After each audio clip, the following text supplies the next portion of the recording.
شروع اللہ کے نام سے جو بڑا مہربان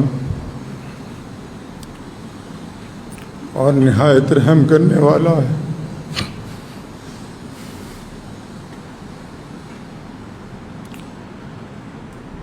دروشی پڑھیں تمام حضرات۔ اللہم صلی علی محمد وعلی آل محمد کما صلیت علی ابراہیم وعلی آل ابراہیم انک حمید مجید۔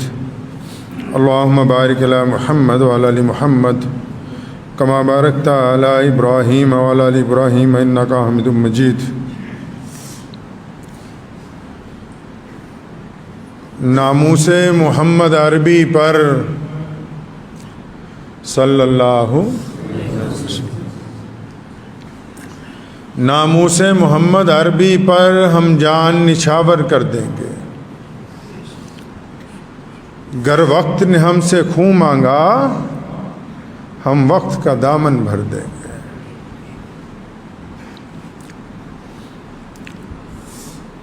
اللہ کے پیارے نبی حضرت محمد رسول اللہ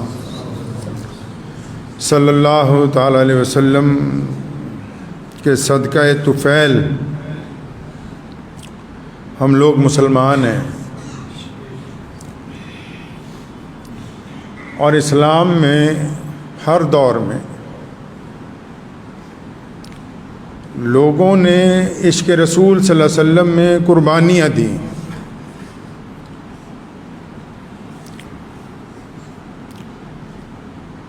کسی نے کہا ہے نا کہ جناد عشق صادق ہے او قد فریاد کر دے ہن۔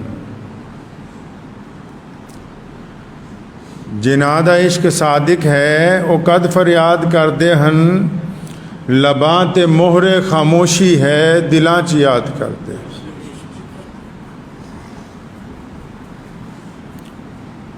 میرے والد محترم جو کہ میرے والد ہونے کے ساتھ ساتھ اللہ کے دین کے شیر ہیں، بے باک بے لاک شخصیت کے مالک،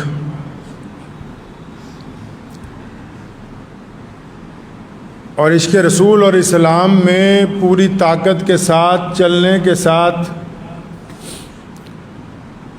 زندگی میں کبھی کسی کے ساتھ اس کے مذہب کی بنیاد پر کہ فلاں آدمی میرے مذہب کا نہیں ہے کوئی تفرقہ نہ کرنے والے، مسجد کے دروازے تک جو لوگ بھی آئے بنا ان کا رنگ، ان کی نسل، ان کا مذہب دیکھے ہوئے، اس نیت کے ساتھ کہ ہمارے پیارے نبی حضرت محمد رسول اللہ صلی اللہ علیہ وسلم نے ہمیں انسانیت کی تحفظ کے لیے، انسانیت کی فلاح و بہبود کے لیے بھیجا ہے، اس کام کو لگے رہے۔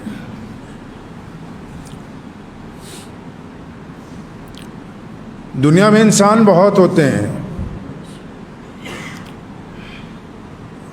آتے ہیں چلے جاتے ہیں، لیکن کچھ لوگ زندگی ایسے گزارتے ہیں کہ ان کے جسم، ان کی ہڈیوں اور ان کے خون سے قومیں تعمیر ہوتی ہیں، ان کے لب و لہجے سے لوگوں میں ایمان زندہ ہوتا ہے۔ جب بڑے بڑے لوگ حکومتوں کے آگے جھک جاتے ہیں، وہ اس دور میں حکومتوں سے ٹکرا کے یہ بتاتے ہیں کہ ہم نے کلمہ لا الہ الا اللہ محمد الرسول اللہ پڑھا ہے۔ جب یہ کہنے والے لوگ کہ اللہ کے علاوہ ہم کسی سے نہیں ڈرتے اور وہ ڈر جاتے ہیں، ایسے دور میں یہ اللہ کے شیر جو ہیں جب گرجتے ہیں تو کفر کے اوپر ہیبت طاری ہو جاتی ہے۔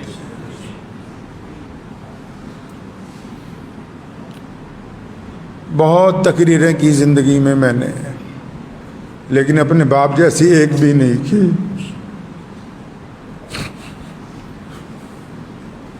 میں اکثر کہا کرتا تھا، ابو جی تھوڑا رک کے بولیں.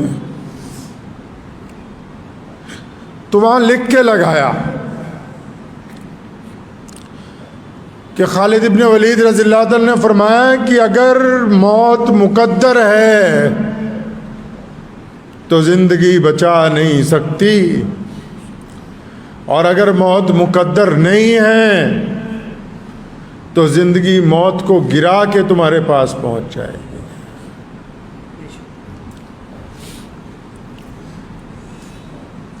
پچھلے چند سالوں میں جب اچھے اچھے لوگ خاموش ہو گئے، بڑے بڑے چینلوں نے ان کے خلاف خبریں چلائیں کہ دیکھو پنجاب کا شاہی امام، تو میں نے کہا کہ یہ آپ نے جو گفتگو کی ہے، فرمایا یہ رسول اللہ کا حکم ہے کہ سچ بولو، حق کے اوپر قائم رہو. غریب کی مدد کے لیے اگر امیر کی ناراضگی لینی ہو تو لو، مظلوم کی مدد کے لیے اگر کسی چودھری کے ساتھ ٹکرانا ہو تو ٹکراؤ. دین اسلام کے تحفظ کے لیے ہمیں کہا کرتے تھے کہ اسلام اور مسلمانوں کے تحفظ کے لیے کبھی یہ نہیں سوچنا کہ فلاں افسر ناراض ہو جائے گا، فلاں حکومت ناراض ہو جائے گی. کہیں کہ جب تک اللہ پہ یقین رکھ کے اپنی قوم کے لیے کھڑے رہو گے، دنیا کی کوئی طاقت تمہیں گرانے والی نہیں. رات ہم لوگ ساتھ تھے جب ان کا انتقال ہوا. بہت دیر کلمہ شریف کا ورد کرتے رہے، دروشی پڑھتے رہے. ہوش آتی تھی تو میری والدہ کو کہتے تھے وضو کراؤ نماز پڑھ لیں. سبق دیا اپنے ساتھیوں کو، اپنے بچوں کو، اپنے خاندان کے لوگوں کو کہ نماز کے ساتھ طاقت حاصل کرنی ہے. 25 دن پہلے چنئی گئے ہم ابو جان کو لے کے، وہاں لیور کا آپریشن تھا. تو ڈاکٹر جب کرنے لگا تو اس نے کہا کہ آپ کو تھوڑا سا بے ہوشی کا انجیکشن دیا ہے، لیکن آپ کو پتہ لگے گا کہ ہو کیا رہا ہے، تو آپ کیا تکلیف برداشت کریں گے؟ تو میں جب گیا مجھے کہنے لگے، میں ڈاکٹر کو کہا کہ تم اپنا کام کرو، میں درود شریف پڑھ رہا ہوں. موت تو مقرر ہے، لیکن ایسے لوگ کم ہوتے ہیں کہ جن کا نام لے کے لاکھوں لوگوں کا کام بن جائے. جو کروڑ پتی لوگوں کے گھر ہی نہ گئے ہوں کبھی، اور غریب کی جھونپڑی میں بار بار جاتے ہیں. مجھے یاد ہے ابھی پچھلے سال کی بات ہے، ابو جان یہاں بیٹھے ہوئے تھے، کوئی صاحب آئے بنگلور سے، یہاں کسی شادی میں آئے تھے، بہت رئیس آدمی تھے. تو ابو سے ملنے کے بعد جب واپس جانے لگے پھر لوٹ کے آئے. باپ بیٹا بیٹھ گئے، کہنے لگے حضرت میں یہ چاہتا ہوں کہ آپ کے بچے، آپ کی بیوی ہماری طرف سے عمرے پہ جائیں.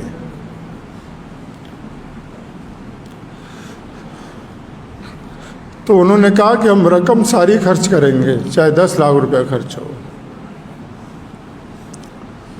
خوش ہوئے 1 منٹ کے لیے، پھر ان کے کندھے پہ ہاتھ رکھا، فرمایا بھائی ان پیسوں سے جا کے کسی گاؤں میں مسجد بنا دو، ہم عمرہ پھر کریں گے جب ہمارے پاس خود کے پیسے ہوں گے. یہ تمیز سکھائی ہمیں. بڑے بڑے آپ لوگوں کو دیکھو ہر سال عمرے پہ جاتے ہیں، میں کسی کی برائی نہیں کر رہا، بہت سارے ایسے لوگ جاتے ہیں جن کے پاس کچھ نہیں. فرماتے تھے تب جاؤں گا جب ہمارے پاس خود کچھ ہوگا، لیکن میرے رسول اللہ نے میری ڈیوٹی یہاں لگائی ہے کہ میری امت کو تکلیف نہ ہو، تو میں یہ ڈیوٹی پہلے نبھاؤں گا. تاریخ اسلام کے سب سے بڑے مجاہد سلطان صلاح الدین ایوبی کا جب انتقال ہوا، حج بیت اللہ کے لیے پیسے نہیں تھے۔ بڑی عزت اور شہرت اس میں نہیں ہے کہ کتنے دفعہ حج اور عمرہ کر لیا، بڑی عزت اور شہرت اس میں ہے کہ اللہ کی رضا کے لیے رزق حلال کا دھیان رکھا، حرام پیسے سے سفر کرنے کا ارادہ نہیں۔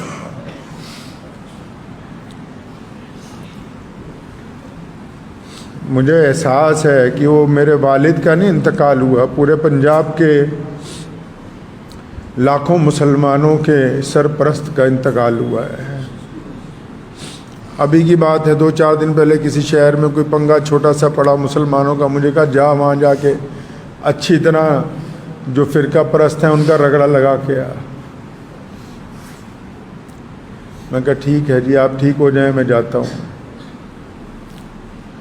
اور ایمان اللہ نے ایسا عطا فرمایا، 2-4 باتیں آپ کو اس لیے بتا رہا ہوں کہ ساری زندگی جس آدمی نے آپ کی خدمت کی ہے، ابھی 2 مہینے قبل یہاں اپنی جگہ پہ بیٹھے ہو مجھے بلایا اطمینان کے ساتھ، پنجابی کیا فرمایا اللہ دے نبی صلی اللہ علیہ وسلم نے کوئی سنیہا بھیجنا ہے، کوئی پیغام بھیجنا ہے رسول اللہ کو، تو میری آنکھوں میں آنسو آئے۔ فرمایا میں جا رہا ہوں اور مرنے کے بعد رسول اللہ کی زیارت ہونی ہے، کوئی پیغام بھیجنا ہے تو بتاؤ، میں جا کے کہہ دوں گا جو ضرورت ہے تمہاری۔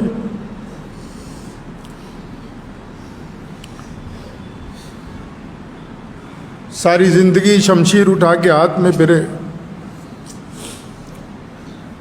اس دن چچا محترم کو کہنے لگے میرا انتقال ہو جائے تو ساتھ میں رکھنا، بے باک تھے نا، کبھی کوئی وزیر اعظم آیا تو بٹھا لیا اس کو کہ میں دعا کر رہا ہوں تیرے لیے تو مسلمان ہو جا، کبھی کوئی چودھری آ کے اکڑ گیا، کوئی بڑے سے بڑا افسر اکڑ گیا، اس سے ٹکرا گئے کہ نہیں تم غلط کہتے ہو، تو ایسی بے باکی پھر گئی۔ انتقال سے 25 دن پہلے مجھے بٹھایا، فرمایا تینوں پتہ میرا حساب نہیں ہونا، فرمایا تجھے پتہ میرا حساب نہیں ہوگا، رونے لگے۔ فرمایا ابو جی کیوں نہیں ہوگا؟ کہنے لگا میں 10 سال کا تھا، میرے باپ نے مجھے ان مسجدوں کو کھلوانے کے لیے لگا دیا، میں 10 سال کی عمر سے اللہ کے راستے میں لڑ رہا ہوں، اور میرا ہی اگر حساب ہوگا تو پھر کیا ہو سکتا ہے؟ فرمایا میں نے ایسے ہی جانا ہے، مجھے لگا کہ میرا باپ صرف حکومت میں بڑے بڑے لوگوں سے نہیں ٹکراتا، اس کو اپنے اللہ اور اس کے رسول سے محبت اتنی ہے یہ ان فرشتوں کو بھی خاطر میں نہیں لاتا جو راستے میں آنے کے منتظر ہیں ابھی۔ فرمایا میں 10 سال کا تھا، میرے باپ نے کہا کوٹ محلے کی مسجد میں اذان دے، لوگ پتھر مارتے تھے، پھر ڈیوٹی لگا دی کہ صوفیہ باغ کی مسجد میں 5 وقت نماز پڑھنی ہے، کوئی تھا ہی نہیں نماز پڑھنے والا، جب جانا لوگوں نے اینٹیں پتھر مارنی کہ کم از کم یہ چھوڑ جائے مسجد کو۔ یہ جو پنجاب میں لاکھوں مسلمانوں کی عزت اور شان اور شوکت ہے، اس کی بنیادوں میں مولانا حبیب الرحمان ثانی لدھیانوی نے اپنا خون ڈالا، اپنی ہڈیاں ڈالی، تبھی تو 63 سال میں چلے گئے، ورنہ تو لوگ 90 سال کے بڑے اطمینان سے بیٹھے ہیں۔ مجھے ایک صاحب نے پوچھا رات، کہنے لگے عمر بہت کم ہے، 63 سال ہی ہے، تو میں کہا تو نہیں سمجھو گے یہ عشق کی بات ہے، یہ عشق کی بات ہے۔ ہم نے کبھی اپنے باپ کو سنت کے علاوہ کوئی کام کرتے ہوئے نہیں دیکھا۔ 63واں سال آیا، کہنے لگے میں جا رہا ہوں۔ کیوں جا رہے ہیں آپ ابو جی؟ کہ میرے رسول 63 سال میں چلے گئے تو ہمیں بھی 63 میں جانا۔ یہ عشق کی بات ہے، یہ ڈاکٹروں کی بات نہیں ہے، یہ طبیبوں کی بات نہیں ہے، عشق کو عشق والے سمجھ سکتے ہیں۔ جنہوں نے عشق کیا ہی نہیں ان کو کیا پتا عشق کیا ہوتا ہے.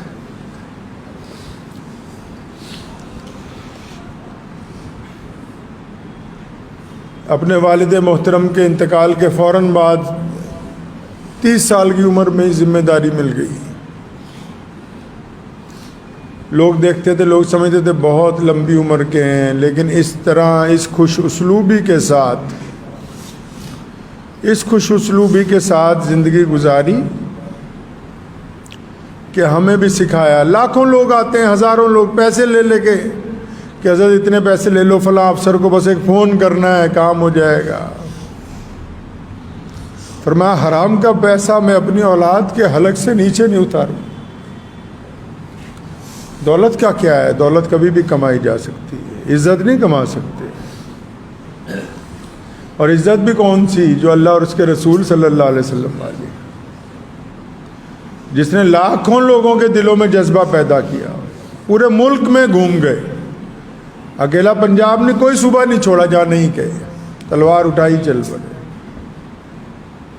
یہ کس لیے جا رہے ہیں؟ فرمایا میں چاہتا ہوں یہ کم از کم ان کا ضمیر زندہ رہے، ضمیر نہ مردہ. ملک کی بات آئی، کوئی دن کوئی سال ایسا نہیں گزرا جس دن 15 اگست کو جھنڈا نہ لہرایا ہو. لیکن ملک میں اگر کسی نے اقلیتوں کے ساتھ گنڈا کرنے کی کوشش کی ہو تو کوئی دن بھی ایسا نہیں گزرا کہ ان گنڈوں کا جواب نہ دیا.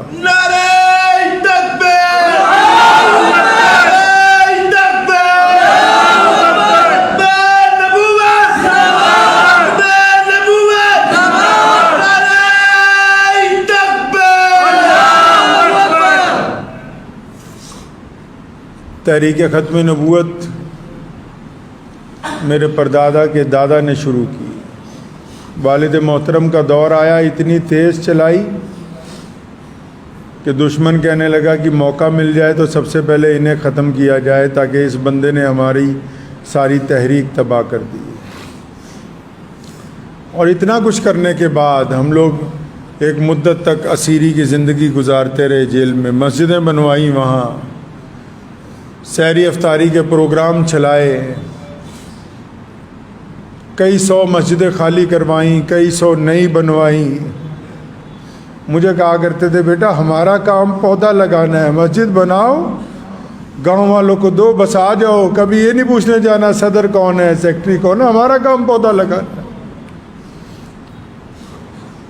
بے انتہا بچوں کو کہ تم پڑھ لو، ان پہ رقم خرچ کی. مانگنے والے بار بار آتے ہیں، اب بھی آتے ہیں، اللہ ان کو آتا رکھے. کئی لوگ جھوٹ بول کے آتے ہیں. فرمایا جو بھی آ رہا ہے، چاہے جھوٹ بول کے آ رہا ہے، سچ بول کے آ رہا ہے. قریب میں بیٹھے ہوئے کسی ساتھی نے کہہ دینا کہ حضرت جھوٹ بول رہا ہے. فرمایا چاہے جھوٹ بول رہا ہے، سچ بول رہا ہے، جو رسول اللہ کی مسجد تک آ گیا ہماری ذمہ داری ہے کہ خالی نہ جائے. وہ ہم کون ہوتے ہیں دوسرے کا حساب لینے والے کہ وہ سچ بول رہا ہے کہ جھوٹ بول رہا ہے. میں پورا ملک گھوما ہوں ختم نبوت کی تحریک میں، پورا پنجاب گھوما ہوں. جاتا تھا تو مستقیم بھائی بیٹھے ہوئے ہم لوگ، ہمیں پتا تھا کہ پیچھے ہمارے ایک بہت بڑی طاقت موجود ہے، جہاں مرضی اٹھے چل پڑے، بس جس سے دل چاہ ٹکرا گئے. خدا کی قسم ایسے ایسے گنڈوں کو سرنگو کیا کہ لوگ اندازہ نہیں لگا سکتے، بس اسی لیے کہ پیچھے ہمارا باپ بیٹھا ہوا ہے.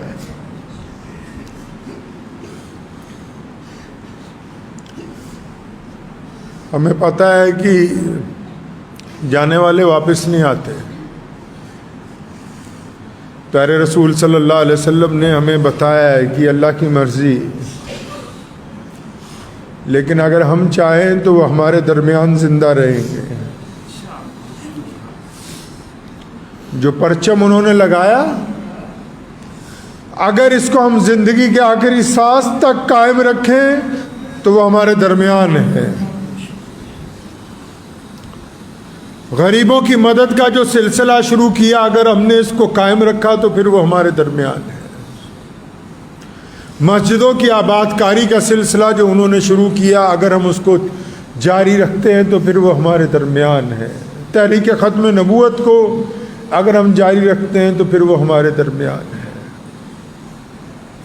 اور میں آپ کو یقین دلاتا ہوں، میں کسی قابل تو نہیں، بہت گنہگار آدمی ہوں، لیکن آپ یقین رکھیں کہ جب تک میں، میرے ساتھی، ہم لوگ زندہ ہیں تو اس مشن کو انشاءاللہ ختم نہیں ہونے دیں گے. اور جب جائیں گے نا تو اس کو مضبوط ہاتھوں میں دے کے جائیں گے انشاءاللہ، جس طرح ہمارے والد نے ایک مضبوط فرنٹ لائن تیار کی کہ کوئی پرواہ نہیں ہے. سکھاتے کیسے تھے یہ بھی آپ کو میں ایک مختصر سا قصہ سنا دوں. ایک دفعہ بہت بڑا پنگا پڑ گیا، کوئی مسئلہ نہیں حل ہو رہا تھا. میں آیا گھر پہ، ابو جی میں کہا مسئلہ حل نہیں ہو رہا، کیسے کرنا چاہیے آپ بتائیں. 2 لفظوں میں، پرانی بات بتا رہا ہوں آپ کو، 2 لفظوں میں کہنے لگے ایسا ہے جو میرے مرنے کے بعد کرنا تھا ویسے کرو. مطلب کہ میں یہ نہیں دیکھنا چاہتا کہ تم ناکام واپس آ رہے ہو، اور یہ بھی نہیں دیکھنا چاہتا کہ تم لوگوں سے پوچھتے رہو کہ اپنے مسلمانوں کا تحفظ کیسے کرنا ہے، ان مساجد کا تحفظ کیسے کرنا ہے، ان غریبوں کے گھر تک کھانا کیسے پہنچانا ہے. پر میں اگر میں نہیں ہوتا پھر کیسے کرتے. تو میں چپ ہو گیا. میں سمجھ گیا کہ اب ہم یہ سمجھا رہے ہیں کہ ایسے کر کے دکھاؤ کہ جب اگر میں نہیں ہوں تو تب تم میرا کام کیسے چلاؤ گے. دور اندیش بھی تھے. میری بڑی بہن امریکہ میں رہتی ہیں، ان کے بچے پڑھ کے یونیورسٹیوں سے فارغ ہو رہے ہیں، تو اس کو کئی دفعہ فون پہ کہا، فرمایا تو بیٹا جب آئے گی میں ملوں گا نہیں.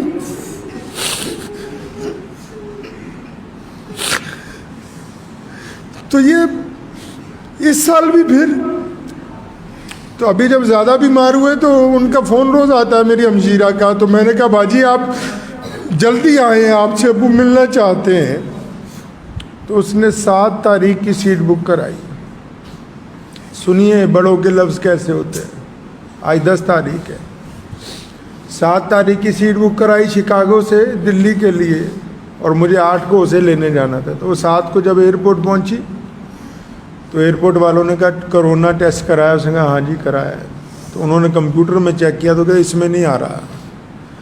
جس لیبارٹری سے کروا کے آئے اس نے کمپیوٹر میں چڑھانا بھول گیا. وہ کہ آپ جا نہیں سکتی، واپس جائیں پھر کروائیں، پھر سیٹ بک کرائیں. واپس گئی، 12 تاریخ کی سیٹ بک کرائی، 10 کو انتقال ہو گیا. کہا نا بار بار کہ پترا تو آنا، میں ملنا نہیں. میں جب تو آئے گی میں نہیں ملوں گا.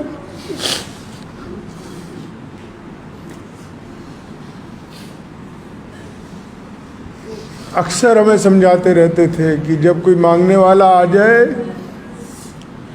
ڈانٹنا نہیں اس کو. پر میں وہ اللہ سے مانگنے آ رہا، ہمیں تو اللہ نے ویسے ہی بیچ میں پھنسا رکھا، ایسے دے رکھی ہے کہ جاؤ جا کے ان سے لے لو. بعض اوقات ہم نہیں ہوتے تھے، کہیں سفر پہ چلے گئے، کوئی غریب مسلمان آ گیا، کوئی کام پڑ گیا تو خود ہی اٹھا کے سیدھا ہی تانے دار کو فون کرتے ہیں. بعض افسران پریشان ہو جاتے، بھائی شاہی امام صاحب کا آج سیدھا فون آیا، کیا بات ہو گئی. کتنے غیر مسلم دوستوں کو فون کر کے ان کی خیریت پوچھنی. کھانا کھانے بیٹھتے تھے، خود بعد میں کھلاتے، اپنے ماتحت جو ساتھ میں باہر جاتے سیکورٹی والے کی پہلے ان کو کھلاؤ. کچھ بہترین پکے تو جتنے غیر مسلم جاننے والے کہ بھی ان کے گھر بھجوا دو پہلے. ان لوگوں کے لیے دعائیں کرتے رہے جو ان کے لیے بد دعائیں کرتے رہے. بڑی خواہش تھی مجھے کہ یار میں حج کرنا ہے. تو صرف عمرے پہ ایک دفعہ جا سکے. ہوا وہ یوں کہ انگلینڈ جا رہے تھے تو مجھے کہنے لگے عمرہ کرنا ہے. میں ہم دلی گیا تو پتہ لگا عمرے کا ویزا نہیں ملتا حج کے دنوں میں. امبیسی والوں سے میں ملا، وہ کہتے ویزا نہیں ملے گا. تو میرے دادا محترم شاہ سعود اول کے دوست تھے جو سعودی عرب کا بادشاہ ہے، جو اب جو بادشاہ ہے اس کے دادا دوست تھے. یار تم ہمیں اجازت ہی نہیں دیتے ہو. ان دنوں میں جب عام لوگ نہیں جا سکتے تو میرا ایجنٹ کہتا تھا نہیں ملے گا، تو شام کو ویزا لگ کے آ گیا اور رات کو بیت اللہ میں پہنچ گئے اللہ کے فضل و کرم سے، تاکہ یہ سیدھے راستے پہ قائم رہے۔ یہ ان کی باتیں آپ کو اس لیے سنا رہا ہوں کہ آج جس مقام پہ ہم بیٹھے ہیں نا، جس جاہ و جلال اور عزت کے ساتھ پورے مسلمان پنجاب کے کھڑے ہوتے ہیں، تو اگر ہم ان کا سبق بھول جائیں گے تو سب کچھ ہاتھ سے چھوٹ جائے گا۔ ایک بات سمجھائی، میں آپ کو بھی بتاتا ہوں، فرمایا کسی مسلمان کی برائی نہیں کرنی۔ ہم بڑے بڑے وزیروں سے ملتے ہیں، کتنے غیر اور مخالف بھی ہوں گے اور سیاستدان بھی مسلمان ہوں گے، وہ اپنے بھائی کی برائی نہیں کرنا کسی کے پاس جا کے، کمشنر کو یہ نہیں کہنا کہ فلاں مسلمان سے ہماری نہیں بنتی، اور میں اپنے بھائی کو کمزور کرو گے پہلے اس کو گرا دیا جائے گا، پھر تمہاری باری آ جائے گی۔ مل کے اپنے گھر کے اگر شیر کو مارو گے تو گلی کے کتے تمہاری بوٹیاں نوچ لیں گے۔ اتفاق کا سبق پڑھایا، اتحاد کا سبق پڑھایا۔ جس دن لاک ڈاؤن لگا پہلا، تو مجھے کہا کہ ایک تو یہ سڑک ہماری گھر کی، ایک جہاں ہمارا گھر ہے حبیب روڈ پہ، وہ ہماری گھر کی، کہنے یار جتنے لوگ رہتے ہیں نا ان کو جا کے کہو، حالانکہ سب مالدار ہیں، کہ کوئی ضرورت ہو کہیں آنا ہو جانا ہو تو ہمارے پاس تو گاڑیاں ہیں بہترین، تو ہمارے پاس تو اللہ نے ساتھ میں حفاظتی عملہ دیا ہوا ہے، تو ان کو کہیں جانا ہو اس پہ پاس لگے ہوئے ہیں، جس کو ضرورت ہو لے کے جائے۔ تو مجھے سامنے مندر ہے، کہا پنڈت جی کے پاس جاؤ، وہ ہمارے پڑوسی ہیں۔ میں ان کے پاس گیا، پھر میں کہا شاہ امام صاحب کہتے ہیں آپ ہمارے پڑوسی ہیں، کوئی بات ہو، حالانکہ ان کو ضرورت نہیں تھی، کوئی بات ہو، کوئی ضرورت ہو، کہیں آنا ہو جانا ہو، ہمیں خدمت کا موقع دیں۔ تیسرے دن کہنے لگے یار سارا شہر راشن بانٹ رہا ہے، سارا شہر راشن بانٹ رہا ہے، صرف غریبوں کو بانٹ رہا ہے۔ میں کہا پھر آپ کنہاں نو بننا ہے؟ پر میں غریبوں کو نہیں بانٹنا، جو سفید کپڑے میں مڈل کلاس فیملی ہے نا، جو جا کے مانگ ہی نہیں سکتی۔ میں کہا پھر کیا کرے؟ کہ اخبار میں اعلان نکال آؤ کہ جامع مسجد سے بنا فوٹو کھینچے ہوئے راشن دیا جائے گا۔ سوچ سکتا ہے عام آدمی اس بات کو؟ اعلان کیا کہ جامع مسجد سے بنا فوٹو کھینچے ہوئے راشن دیں گے، اور نمبر ڈلوائے اس میں۔ آپ پوچھ لیں یہاں جتنے لوگ ہیں، روزانہ ہزاروں فون آتے تھے، 4 لڑکے بٹھائے لسٹ بناتے، ساری دن راشن پیک ہوتا، رات کو 9 بجے بانٹنا شروع ہوتا۔ اور کیا کہا بانٹنے والوں کو کہ خبردار جس کے یہاں دینے جا رہے اس کی بے عزتی نہ ہو جائے، پڑوسی کو نہ پتہ لگ جائے کہ اس نے ہم سے مدد لی ہے، اس کی تصویر نہ کھنچ جائے کہ میرے رسول نے کہا کہ انسانوں کی عزت کرنی ہے، ہم عزت بانٹنے آئے، بے عزتی کرنے نہیں آئے۔ اور پھر صرف مسلمان ہی نہیں، ہر مذہب کے لوگوں نے رابطہ کیا 3 مہینے تک، اور 3 مہینے تک لگے ہی رہے صبح شام۔ یہ درس کس نے دیا ہے؟ یہ عشق کی باتیں ہیں۔ ان کو رسول اللہ صلی اللہ علیہ وسلم سے عشق کی انتہا تھی، عشق کی انتہا تھی۔ تو میں آپ کو بس آج کے دن یہی کہنا چاہتا ہوں کہ ہم جیسے کیسے ہیں، ٹوٹے پھوٹے ہیں، آپ کی خدمت میں حاضر۔ آپ جب بلائیں گے، ہم نے آپ سے ووٹ نہیں مانگنی کبھی، نہ پہلے مانگی، نہ منتری بننا ہے، نہ حکومت میں کوئی عہدہ چاہیے۔ بہت سارے لوگ ہمارے ساتھ رہتے ہیں، ان کو پتہ ہے کہ بار بار ٹھکرائے ہیں پیر سے اپنے کہ نہیں چاہیے۔ بس دعا کیجئے کہ اللہ تعالیٰ دین کی اس خدمت کو ہماری نسلوں میں باقی رکھے، اور اللہ تعالیٰ اس وقت تک ہمیں قائم رکھے جب تک اس کو اگلی نسل میں منتقل نہ کر دے، اور اپنے والد محترم کے مشن کو قائم اور دائم رکھیں۔ اور میں بھی آپ کو یقین دلاتا ہوں کہ انشاءاللہ کچھ ہو جائے ملت اسلامیہ کے لیے، غریبوں کے لیے، مستحق لوگوں کے لیے۔ جس طرح شیر اسلام مولانا حبیب الرحمن ثانی لدھیانوی کام کرتے آئے، ہم اسی طرح تو نہیں کر سکتے لیکن ان کی نقل کرتے ہیں. اور اگر کسی بھائی کو کانٹا بھی چبھ گیا تو حسب روایت رات کے اندھیرے میں اٹھ کے اس کے گھر تک پہنچیں گے. کچھ ہو سکتا ہے لیکن یہ جو پرچم لگا ہوا ہے اس کو سرنگو نہیں ہونے دیں گے انشاءاللہ. وقت بھی ہو گیا ہے. ضروری اعلان یہ ہے کہ ابو جان کی نماز جنازہ 8 بجے ہوگی یہیں پہ باہر. 8 بجے اس لیے رکھی ہے کہ جمعہ کا دن تھا، تمام مسجدوں میں جمعہ ہونا تھا. پہلے ارادہ تھا ظہر میں کریں گے، تو تمام حضرات 8 بجے انشاءاللہ تعالی آ جائیں اور تدفین یہیں پہ ان کے والد محترم کے ساتھ مسجد کے احاطے میں ہوگی. ان کو خراج عقیدت تو یہی ہے. بس میرے دادا محترم کا 24 رمضان کو انتقال ہوا، تو انتقال سے پہلے ابو کو بلایا، زبان بند ہو گئی تھی، ہاتھ سے اشارہ کیا، فرمایا نعرے لگوائیں جا کے. ہمارے باپ نے کانپور گئے، حلیم انٹر کالج میں مایاوتی مکھیہ منتری تھی، بلا لیا اس نے کہ تقریر کریں گے. حضرت مولوی ہوگا کوئی اچھی تقریر کر دے گا. تقریر کرتے کرتے کاشی رام کو دعوت اسلام دی اور پھر اللہ اکبر کے نعرے لگوائے. تو میں سمجھتا ہوں کہ ان کو اچھی خراج عقیدت رسول اللہ کی یہ سنت ہے. کہا کرتے تھے کہ مسواک رکھنا بھی سنت ہے، نعرہ لگانا بھی سنت ہے. میرے ساتھ مل کے 3 نعرے لگا لے اور دعا کرے اللہ ان کی مغفرت فرما دے، جو خطائیاں غلطیاں ہوئی ہیں اللہ معاف فرما دے.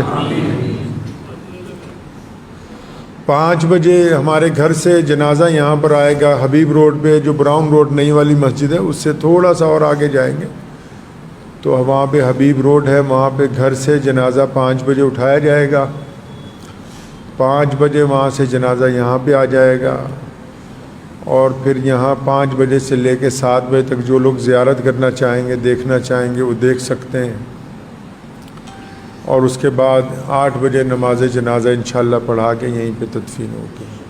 یہ جو پروگرام میں نے آپ کو بتایا ہے واٹس ایپ اور فیس بک کے ذریعے باقی ساتھیوں کو بھی بتا دیں تاکہ جن کو نہ پتہ ہو، مغالطے میں ہوں، ان کو پتہ لگ جائے. میرے ساتھ مل کے بس 3 نعرے لگا لیجئے انشاءاللہ تعالی.